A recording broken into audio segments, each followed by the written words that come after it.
Everyone, hope you all are good. I am Priya. This day another day of the blog. दिन की शुरुआत होती है माता रानी के आशीर्वाद के साथ। उसके बाद मैं चाय बनाती हूँ एंड चाय लेके बैठ जाती हूँ करंट अफेयर्स करने। और अब से मैं सोची हूँ कि मैं जून का डेली का साथ में करते चलूँगी और प्लस रिवीजन भी करते चलूँगी ताकि अब बर्डन ना रहे करंट अफेयर्स का। उसके बाद मैं चली जाती हूँ लाइब्रेरी पहुँच तो जाती हूँ, बट ये सीढ़ियाँ चढ़नी अभी बाकी है और ये सीढ़ियाँ चढ़ते चढ़ते मेरी हालत एकदम ख़राब हो जाती है। उसके बाद मैं अपना अस्त्र शस्त्र निकालती हूँ एंड आज मैंने सोचा कि सबसे पहले मेरी पढ़ाई यहाँ पे स्टार्ट होती है 12 बजे, क्योंकि आज मुझे लेट हो गया था लाइब्रेरी जाने में। तो सबसे पहले मैंने सोचा कि मैं एक मेंस का मॉक लगाऊंगी, जो कि ऑफकोर्स आरआरबी का ही होगा, क्योंकि अभी मैं स्ट्रैटेजी में चेंज नहीं की हूँ। जिस दिन ऑफिशियल नोटिफिकेशन आ जाएगा उसके बाद से मैं चेंज करूँगी। तब तक मैं आरआरबी का ही मेंस किया करूँगी, क्योंकि आरआरबी मेंस के लिए हमें स्पीड की बहुत ज़रूरत है।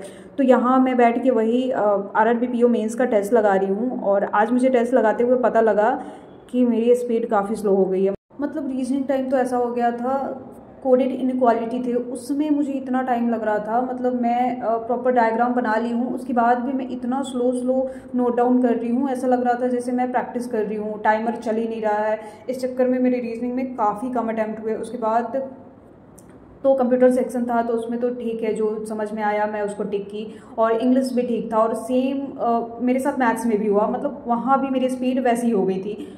वहाँ भी ऐसा लग रहा था कि मैं आराम से सॉल्व कर रही हूँ। तो इससे मुझे समझ आ गया कि मेंस में, आरआरबी मेंस में तो प्रैक्टिस बहुत ज़रूरी है, क्योंकि मैं पिछले बार मेंस क्लियर की थी बट उतने अच्छे मार्क्स नहीं थे, जिस वजह से मेरा फाइनल नहीं हुआ था। तो इसी वजह से मैं अभी जब तक ऑफिशियल नोटिफिकेशन आ नहीं जाता तब तक मैं आरआरबी मेंस पे ही फोकस करूँगी। और इसमें आप देख सकते हो कि मेरे मार्क्स यही बने, 84 परसेंटाइल बने। रीजनिंग में आप देख सकते हो इतने कम बने, मतलब 20 ही अटैम्प्ट हुए, उसमें से भी 3 गलत हो गए। उसके बाद कंप्यूटर तो ठीक है, अभी तो मैं पढ़ाई स्टार्ट नहीं की, तो कंप्यूटर के जो भी मेरे मार्क्स आ रहे हैं ओके ही है। उसके बाद इंग्लिश में 8 गलत हो गए। मतलब पूरा लग रहा है कि इतने दिनों बाद टेस्ट देने का क्या नतीजा होता है वो अभी दिख रहा है मेरा। आज मैं टेस्ट लगाई हूँ तो इसका एनालिसिस मैं कल करूँगी। जिस दिन मैं टेस्ट लगाती हूँ उस दिन मैं एनालिसिस नहीं करती हूँ, क्योंकि सेम डे काफ़ी बर्डन हो जाता है और उस इफ़िशियंसी से एनालिसिस नहीं हो पाता है। मतलब मेरे से तो नहीं हो पाता है, तो सबका अपना अलग अलग हो सकता है। कोई सेम डे पे कर पाते होंगे, बट मैं अगर कल होके एनालिसिस करती हूँ तो वो मुझे ऐसा लगता है कि काफ़ी कुछ सीखी हूँ मैं इसमें। उसके बाद आज वाला करंट अफेयर्स का मैं क्लास की एंड आज वाली क्लास तो आधे घंटे की ही थी, तो ये तो मेरी जल्दी ख़त्म हो गई थी। तो मैंने 2 जून का भी क्लास कंप्लीट किया एंड अब से जून का तो मैं बिल्कुल बैकलॉग नहीं करूँगी। चाहे मुझे कुछ भी काम हो, मैं कहीं चली भी जाऊँ, मैं डेली वाला करंट अफेयर्स तो कर ही लिया करूँगी, ताकि जून वाला बर्डन ना रहे। अभी पीछे का ही इतना सारा छूट चुका है तो उसको ऑलरेडी कंप्लीट करना है।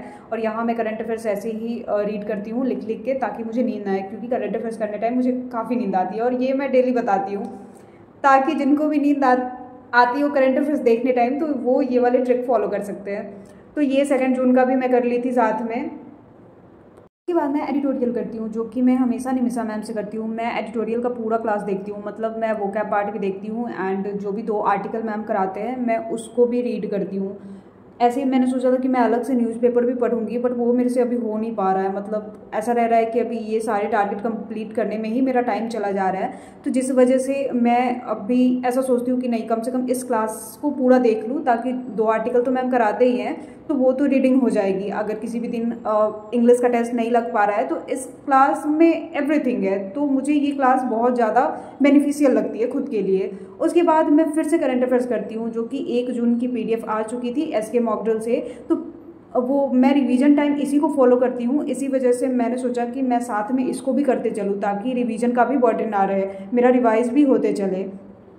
तो मैं ऐसा सोची तो हूँ। अब आगे वाले दिनों में ब्लॉग्स में आप लोगों को पता लगेगा कि मैं इसको कंटिन्यू कर पा रही हूँ या नहीं, क्योंकि मैंने तो सोचा है कि मैं करूँगी इसको कंटिन्यू, क्योंकि अब मुझे बर्डन नहीं लेना करंट अफेयर्स का, क्योंकि ऑलरेडी मेरा पीछे का बहुत छूट चुका है। अप्रैल भी आधा अधूरा कर रखी हूँ, मार्च तो पूरा हो रखा है, मई भी आधा अधूरा कर रखी हूँ।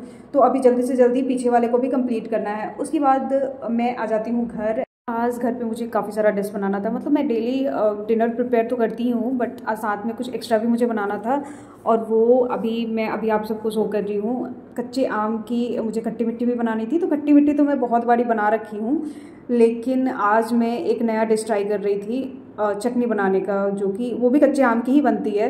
तो यहाँ मैं और मेरी बहन उसको प्रिपेयर कर रहे हैं। बहन मेरा हेल्प करा रही थी और फाइनली इतने मेहनत के बाद चटनी कुछ इस टाइप से बनती है। देखने में तो काफ़ी यमी लग रही है। एंड अभी इसका प्रोसेस ये है कि अभी ये पूरी रात रेस्ट करेगी, उसके बाद कल हम इसको खा सकते हैं। तो होप ये खाने में भी उतनी ही अच्छी हो जितना कि ये देखने में है।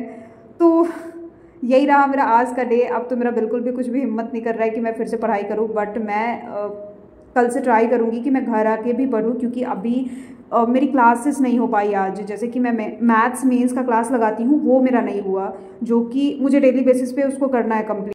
मेरा आज का डे आपसे बताना कि आप सबकी कैसे चल रही प्रिपरेशन। एंड आप लोग चाहो तो टेलीग्राम ग्रुप को भी ज्वाइन कर सकते हो, वहाँ मैं एसके का PDF प्रोवाइड कर दिया करती हूँ। बाकी अगर वीकली या जो भी PDF एसके की चाहिए होगी तो आप सब बताना, अगर जो भी मैं भूल जाऊँ प्रोवाइड करना। बाकी कुछ भी नहीं, वीडियो से रिलेटेड कोई भी डाउट हो तो आप लोग वो भी कमेंट में पूछना। वीडियो पसंद आई हो तो वीडियो को लाइक कर देना, चैनल पे नए हो चैनल को सब्सक्राइब कर लेना। मैं मिलती हूँ नेक्स्ट वीडियो में। Thank you, bye bye.